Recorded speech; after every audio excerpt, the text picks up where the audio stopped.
Welcome back all. The Bonneville is currently still in Ipswich. I had to leave it there after my trip to the cabin in the Essex countryside. Today, I'm off somewhere that I've wanted to go for a very, very long time. It's called Paulson Creative. Really cool looking bike shop customizer, destination location. Again, in Essex. I don't seem to be able to stay away from Essex. I'm very excited to show you this. It looks fantastic. I think I've been once before about 3 years ago. But to the best of my knowledge, they've been doing so well, they've actually moved locations to a bigger premises. So on a fairly chilly but very nice December morning, let's go. Paulson Creative.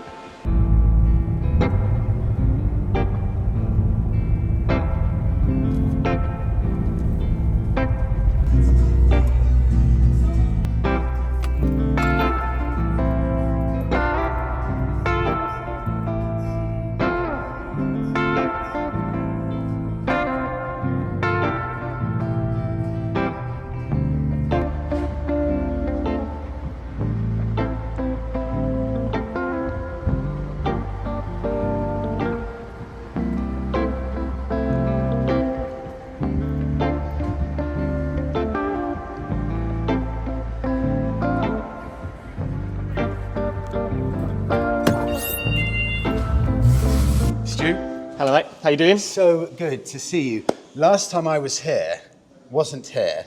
That's true. It was 4 years ago. You're in a completely different place. I had no idea how much you've exploded. This is insane. Just introduce us to yourself and where we are. Okay, so I'm Stuart Paulson and me and my team have been building Paulson Creative for the last about 6 years. It's been going now. Long time ago, feels like 6 years ago, left a job where I was working in London a lot, decided to follow my passion, which was motorcycles, and I felt like there was nowhere safe and friendly to go to custom work, get a coffee, a destination, for example. Decided to remortgage my house, hire a unit, which originally was just in Gallywood, just outside Chelmsford, and started setting up by myself. So I used to make the tea and customise the bikes and sell the t-shirt, all from one spot. You did everything? To start with, yeah. My friends and family helped me without being paid for a little while, which was very helpful. But yeah, mostly it was just myself. And then over time, people have sort of cottoned on to what we were doing, saying, actually, do you need a hand? And for example, Trooper and Sid are both mechanics, very good ones, and had stumbled across us over the years and said, I'd happily come here and work with you. And I said, that'd be awesome, I need the help. So the team's grown and fluctuated a little bit in those 6 years, but yeah, we've gone from strength to strength. And then 3 years ago, we moved to this place in Malden. Lovely part of the Essex area, actually, isn't it? Yeah, so 4,500 square foot warehouse. So it was a massive, massive shift and a bit of a gamble around the COVID era. But it's starting to pay off, and the space that used to look like a cavernous aircraft hangar is now sort of quite full up. So yeah, we're obviously doing something right, hopefully. For one, I couldn't believe how young you were. Right. To have such a feeling of an established business. Secondly, couldn't believe how nice this was. And it's genuinely difficult here to decide where I was going to angle the camera because there are so many incredible things going on here. Just give us an overview. What do you do? You modify Triumphs, you modify BSAs. Yeah. What's your core? I would say our core business is, we call it a custom house now. So essentially, because it's not just one brand, we customise multiple different brands. We're really specialists in Harley, Triumph and BSA. Those are the three major brands that we've got a lot of experience in and done multiple versions of. And we're a dealer for BSA, obviously. So our core business is that, and behind the dark side, I call it, behind the black wall is where all the bike work goes on. So excited to show that so we'll take you through it there in a bit. But from a customer point of view, obviously it's also a destination. So whilst you're having your bike serviced, or you drop it off to have paintworks done or customisation done or whatever, or you sit down and discuss your one-off dream bike with us, you can have a coffee, grab a t-shirt, kind of enjoy the environment of maybe a bike that you never would have considered being parked there, and you can ogle at it, see how we've done something to it, realise you needed a set of indicators that you didn't realise you needed, for example. So yeah, custom house. Obviously we offer servicing and all the basic stuff around motorcycles as well as a retail space and an apparel store. So. And coffee. And coffee, yeah, absolutely, yeah. It's a So proper destination dealership, isn't it? You can that's come here, hopefully you the can chill idea. out, you can Yeah. gather with your mates, you can go for a ride and congregate here Yeah, as well. that's the idea, hopefully, yeah. And we find this year's been quite, I'm sure, as we were just saying about, the industry has been a strange year this year across the board, but for ourselves we've continued to be consistent, which is great. But for example, last summer we'd have 60, 70 people every Saturday come just for ride-outs, coffee, tea, hang out, see their friends, use us as a point to meet, and we love that, we welcome it, because the more buzz and noise and everything else that goes on is a nicer environment to be in. So, Stuart, let's do a tour of this fantastic looking place. Okay, no problem. So I'll take you on a little tour around. So this is our retail space. As you can see, we stock multiple brands. We have safety equipment as well as apparel. So you've got obviously armoured jeans, jackets, helmets, but we also do quite a range of t-shirts, gloves, neck tubes, etc. So there's always something you can pick up that's new for your wardrobe. We've got a little coffee seating area just around this side. So we've got leather sofas, high stools, oil barrels, etc. For hanging out, you can come with a group of people, your friends, use it as a stop-off during a ride-out. Grab yourself a hot coffee and a little snack. Gary, he's not here today, but we also have a custom hat maker who displays these products here. I'm so frustrated I missed him. Yes. Stu, just tell us, we're on a Tuesday. You're not technically open on Tuesdays. No, so the reason we do that at the moment is we actually come in every Tuesday. It's just that we do all our administration, we get some work done, we do all our parts ordering without too many disruptions. Obviously on an open day, for example, coffee customers, etc., take us away from doing our main roles. So on a Tuesday we try and get the week planned, maybe 2 weeks planned, and then come in Wednesday, Thursday, Friday and Saturday are flat out. Everyone's coming in, retail's open and as normal, basically. So I'll take you back through. So yeah, more apparel. You can see I'll here. just jump in here. Yeah. There's the coffee station, so you can get simple bites to eat, coffee, tea, things like that. Very good, very good. Good. So yeah, more apparel, jackets. We have a used parts station here. Seems a bit unnecessary, but we actually do quite a lot on used parts. So where we buy a lot of donor bikes in and we customise a lot of people's bikes, a lot of the parts are just coming off of bikes that we've purchased over the years. But obviously we know how valuable they are because sometimes someone says, oh, you don't by any chance have a set of OE handlebars for a Sportster? Yeah, we've got 7. So it's one of those things that actually they are actually a hugely valuable item for people who don't want to pay factory prices or maybe want to customise their bike at sort of a bit more of a budget. So we have some on display. They're all sold on our website or on eBay. Some parts aren't worth it and some parts end up going to the scrap, but anything that's sort of decent value to us that's come off of something we have available. We've got racking of it hidden away of even more of it as well. But it's a bit more like an old school jumble sale, but there's no reason to hide used parts. There's still huge value to them, so we try and push that as well. Obviously we've got a BSA display area. The BSAs are dotted all around. The way we like to do things is have bikes intermingled with clothing. We are obviously a dealer for BSA. And we do their apparel as well as their full range of bikes. And then I think you might have caught it on the way in, but we've obviously got custom versions of the BSA. There's 2 of them here at the moment. There's the first Scrambler we did, which was actually commissioned by BSA. So they wanted us to do a variation on the Gold Star and see if it would appeal to a new audience. Oh, show us that, please. Of course, yeah. So this is your first ever custom BSA? That's right, yeah. Wow. Yeah. So this is based on the original silver paint of the BSA. We've done most of the things that we've done on our sort of high-level custom, but this version was done, like I said, with BSA in mind. It was something that they want to show off. It will probably end up going to the ABR Festival. The new one we've done has gone to the NEC and it will be going to the XL in March as well. And basically they're just different levels of specification. So the one you're looking at now is obviously a much higher level of spec.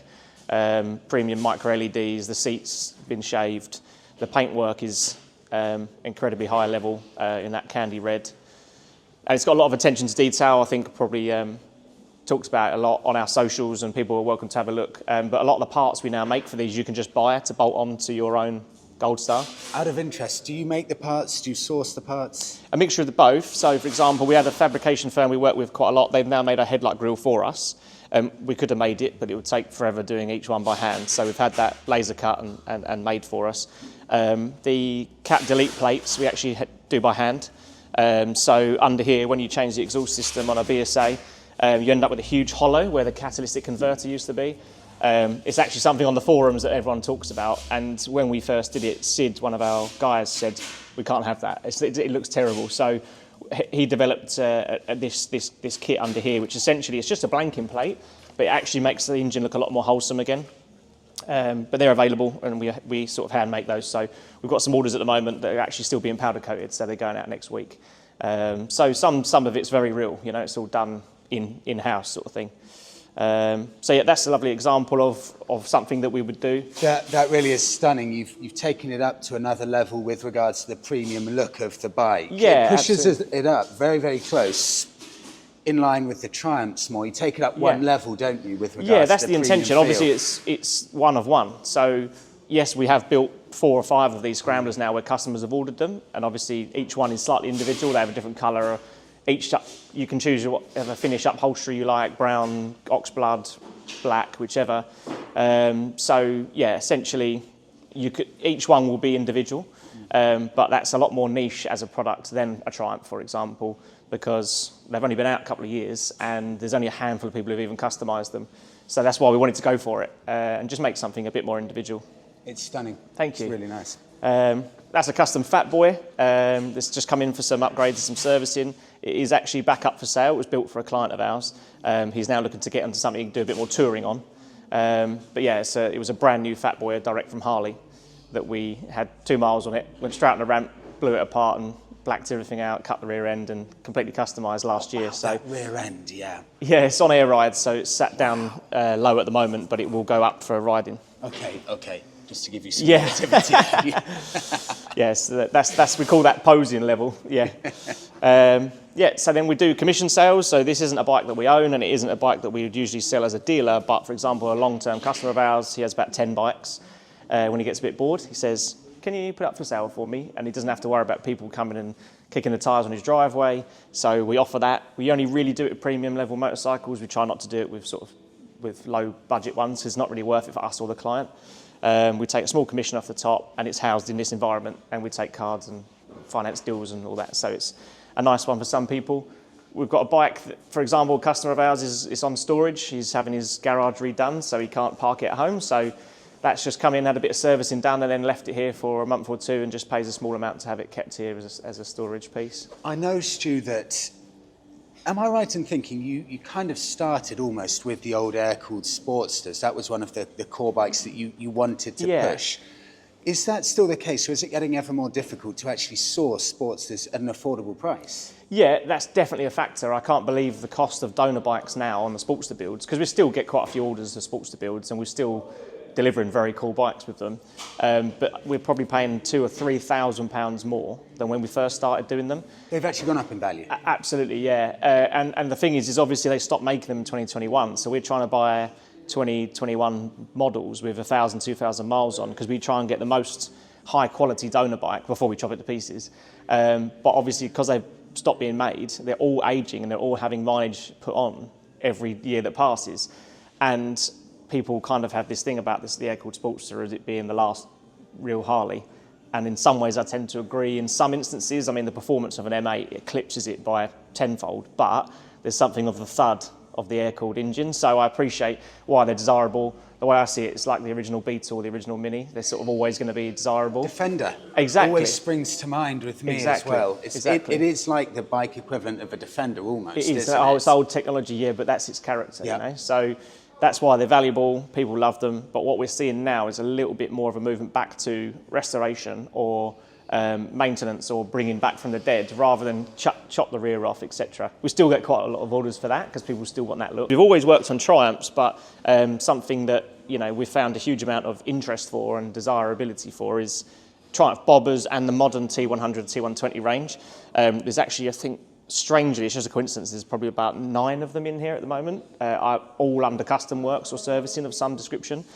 This is a bike we built for Goodwood Revival. This is absolutely spectacular. Thank you very much. The tank colour, the way everything sits, the stance of it. It's a phenomenal looking bike. Yeah, well, I've put it on our socials and given a bit about it. We work with a lot of different firms on this one. Like we like to celebrate the other independents that we work with. We don't say that we do everything ourselves. For example, Hitchcock's, who people will probably be aware of, ex-Formula One engineer. Why would I bother trying to make an exhaust system when he delivers them that look like that? So this is a collab system. It was the first of its shape and style. I specifically worked with Thomas Edison. I was looking originally for that old school sweep look of a retro racer, but I did quite like the mufflers and I wanted them upswept. So he's done that for us, done a beautiful job. And we can now order these, but they aren't, for example, like an off-the-shelf kit that he makes. So it's a new design. The wheels and the front end is completely custom. So the rims were bought from a company and handmade for us to get them 5 inches wide. This is a colossal front tyre. It is, yeah. I just It's looked at actually a rear tyre on there. I can't get my head around that. That is one of the tyre's like 7 inches wide. So okay, is this done for a customer, or is this done to showcase what you can do? It's now sold. It's actually leaving us the end of this week. Wow. It was built for Goodwood Revival to display what we do and also for sale. We met a great customer, a gentleman called Watty, who's purchased it from us, and it's going up to Dundee in the next week or two. To live in his garage and to be enjoyed by him. Up in Scotland? Yeah, absolutely, Fantastic. yeah. So we do these as commissions. Usually someone will ring up and say, I love that, can I have it in blue? Can I have it with a different colour seat? And the answer is yes. But sometimes, like the BSA and like this, we try to do it off our own back and how we envision the bike. So there's touches on here that some people just go, I want it all black. For us, we wanted it retro. There's a 98 under there, which is a nod to Goodwood Revival. That's the first year the Revival started. So we did it like a race number to give it a bit of a nod of a racing theme. Phenomenal bit of kit. Thank you. Phenomenal. Yeah, absolutely. So yeah, it's going to leave us shortly. Sadly, we won't be able to see it every day. And then the rest of the showroom, basically, it's just bikes on commission sale. We work with the guys that sold out. We know them really well. They don't really have a showroom, or certainly not one that gets a huge amount of foot traffic. So they said, do they mind chucking one of theirs in here for commission? That's fine with us. So that's what we've done. I'll get you on camera, it's fine. Yeah. That's Andy, or Trooper is his nickname. He's he's our workshop manager. So one of the one or two people in the workshop? Technicians, yeah, and a workshop manager as well. So if anyone gets their bike worked on, it's going to be? It will be Trooper or Sid, who you'll probably meet in a little while. Yeah, exactly. Sometimes myself, but more so these guys. And then the rest is just either all commission sales, bikes waiting to go in the workshop, bikes that are finished. There's 3 or 4 bikes there that are finished that have just been in the workshop the last week or two, waiting to go back to their owners, and some are for sale. When I see this lineup here, the beautiful old Sportsters and the Bobber lined up, is the Bobber almost becoming the new Sportster in a way? Because they're quite similar the way they look, the stance, the cool vibes. Yeah, I mean, Triumph obviously knew what they were doing. It's the fastest selling bike they've ever made, as far as I'm aware. Is it really? Yeah. The original Bobber, the one you're looking at, with a 19-inch front wheel, it mimics almost exactly the same geometry as an old school Sportster with a 19-inch front wheel.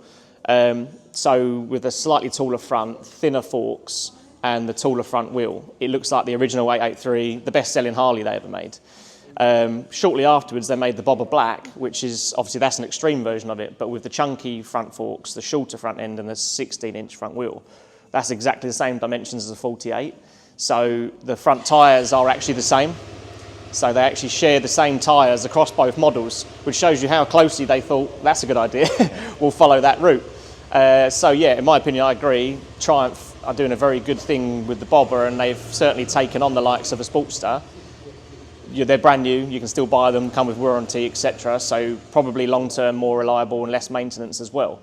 They may not, in my opinion, have exactly the same level of character as an original Air Sporty, but they're a very, very nice bike. Stu, take us to the workshop. Yes, let's come through here. It's a bit tight, sorry. I couldn't believe how busy this was, because all of the news going around at the moment, you know, bike dealerships closing, Triumph dealerships, Harleys, everyone's struggling. It's so nice to see this thriving. You cannot fit another bike in here. No. This is insane. No, we're actually trying to get some finished today so that we can get them out to the customers, because it's got in a fantastic position where it's sort of a bit too busy. But yeah, there's a huge plethora of things here. There's a little parade of a couple of our own bikes here. So this is actually Trooper's bike that he's going to be building into a chop. Wow. The Sportster behind it is mine. It was actually originally my dad's, who's not with us anymore, so it's very sentimental really? to me. Oh, yeah. wow. But typical, old Sportster decided to break down the last time I rode it, so it's been parked there for a month or so, and I've just got to get it repaired. That colour combo. It's cool, isn't it? Yeah, fantastic. originally old, and all the sanding and rubbing on there was done by him. So yeah, I try and keep it. From sentimental Yeah, point exactly, of view, that yeah. is just as high as it Oh gets. yeah, then, exactly. isn't it? Yeah, so I will always have that bike. The Rocket's from a new customer to us, and the reason it's so stripped is most of the silver accessories are being blacked out. It's just had a custom exhaust fitted by Hitchcock's on there as well. And yes, a new battery, a service, overall general maintenance. It's a good time of year because people go, if I do it now, it'll be ready in March, rather than ringing in March and going, well, how comes you're fully booked for 3 months? So this Street Glides, you're right, the grey one. Gentleman slipped over on oil a little while ago. It was an insurance job, so we do insurance work as well. And it was completely scratched down the entire right-hand side of it. So it's come back in, been fully repainted, everything that's damaged has been replaced. There's a few different things. There's an old Yamaha 125 there. It came in because he had a starting problem. It turned out his ignition barrel was worn. So we've ordered an ignition barrel. That's coming this week.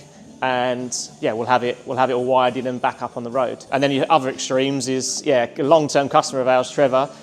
We didn't build the frame. It was already built somewhere else. But there was quite a few variations on the bike that weren't really to a safe standard or to how he wanted it. So this is a long-term project that we've had with Trevor, and we're completely rebuilding it. So the paint's now been done by our painter. Its nickname is Big Red. It's a CBR 1000 Fireblade engine. Wow. So it's a serious bit of kit. They're V-Rod wheels. Everything on there has been completely rebuilt. The entire engine, Sid had apart, blew it apart, rebuilt everything inside and made sure it was all up to the right specification. The exhaust system, again, Hitchcock, worked with him a lot. So he built this system for Trevor, and then the bike ended up coming to us shortly afterwards. That's quite an extreme version. It's unusual, and you literally will never find another one. And then we've got another customer's bike here. Bonneville. Yeah, absolutely. Well, it's actually a speed twin, but we're doing the Bait-style headlight conversion to make it look older. That's fascinating, actually. Yeah. Okay. And the paint's just like the painters, but we'll be back soon. He's gone for a really old school design on the paint. So it's going to be like an off-white with a cherry red scallop to it. And then we is this the new head? That's the new headlight, yeah. And what we're going to do. These indicators. Well, we're going to relocate these. These were already on the bike, okay, but they're now going to be in the wrong place for where we want to put our covers. Yeah. We've got a new headlight bracket coming, which will just sit there at the right angle. We're just tidying it up. So when it's finished, it will look older and more minimalist than a standard bike. Wow. This one's quite an extreme one. This is a Thruxton of a quite important customer of ours. But you can see the level of strip. That's about as naked as you can get. Every silver accessory in this bike is going black. We've had a new fairing made that's going to be colour matched. This is the FE, the final edition Thruxton, in green with a gold pin line. So we're having the fairing to match. He's got new Öhlins rear suspension. It's quite interesting. You take probably what will be the most desirable Thruxton that a lot of people say, don't you dare touch it. Yeah. And he's going all out. Absolutely. I love that. Yeah, absolutely. And he's done sort of 200-300 miles on it. A good client, and we're excited to get it finished for him. And I think hopefully we'll do other projects with him in the future. Another customer of ours, long term. This customer, nice little insight. He actually met us because he bought a mutt from us years ago. And what's funny is that's how we actually have quite a lot of our customers developed, is sort of introduced us because they had a coffee, or introduced us because they didn't have a bike and they wanted to 125 or whatever. And now 4 or 5 years later, I remember seeing him at a DGR, and he said to me, I've got a new Triumph, I've got to get it into you for custom works. So it's come in, he's just had ace bars put on it, a crash bar kit. He's had the Hitchcock's exhaust fitted by us a few months ago. Just had a new tail tidy put on. And Dougie, if you're watching, his name, the reason why his swing arm is out is to change the front brake lines on these modern T120s. You have to run it all the way back to the ABS block. So there's a hard line that runs all the way up this frame. There's a hard metal line that's actually sat on the bench there. And you can't just cut it halfway and put a shorter or a longer hose on. You have to replace the entire hose. So 3 hours later, the bike looks like that, and it's now got a new brake line on it. The things that people maybe don't realise you need to do a job properly, hence why things take a little while. BSA, how have you found them, build quality-wise, reliability-wise? Very good, basically, across the board. We've actually found in some ways they're almost over-engineered. For example, the rear brackets and rails and the framework, the level of metal used is quite chunky and quite heavy-duty, which is no bad thing at all. They're made to obviously go in multiple different countries and all over the world. Sometimes for customisation, it poses you've got to start taking a lot off to get anywhere. But no, overall, very, very well put together bike. And one that I like, one of the mile munchers here, to have one of these. I mean, it's got to be quite close to 400 kilos, this bike. Up on the ramp I here, would doesn't say probably more. Yeah, this is actually a tri-glide, so it doesn't doesn't look like it because it's actually a trike. It was. Gentleman's come in because his rear suspension was leaking, so his shocks that come under here they were actually leaking the oil out of the damper. So we've bought a new set in, and it takes about 3 hours to get all of the back of the trike off. It's like a car. Whilst we were there, he said, if there's any corrosion, please let me know. And there was significant corrosion, as you can see. It's quite interesting, actually, to see it when it's all off, isn't it? Exactly. So troopers spent the last day or two stripping this all back with a wire brush and everything else. The entire rear carriers down here is going to powder coat this afternoon, so that's going to be powder coated. This would be too expensive and too costly to powder coat, so we're going to local paint this, so essentially use a rust preventative in-house. But the rear frame's going to be repowder coated, and then we'll reassemble the entire thing and make it a trike again. It's actually interesting just to get to that point, 3 hours, to take the stuff off. At least, really, yeah. It takes longer, but we don't charge the full start to finish. I don't think any company can actually charge the real hours that go into these things because it wouldn't be financially viable for the customer. But it's about 3 hours to strip down, 2 or 3 hours to do this works, including the cost of the paint and powder coat, and another 2 or 3 hours to reassemble the whole back of the... It took 4 of us to lift it off, you know, it's a serious outfit, yeah.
That was an incredibly enjoyable day. When you're surrounded by people who clearly love the work they do, love the place that they work, time just flies, and they're all through and through petrolhead, bike mad. I was chatting to Sid, who's one of the mechanics there. He's ex-Aston Martin.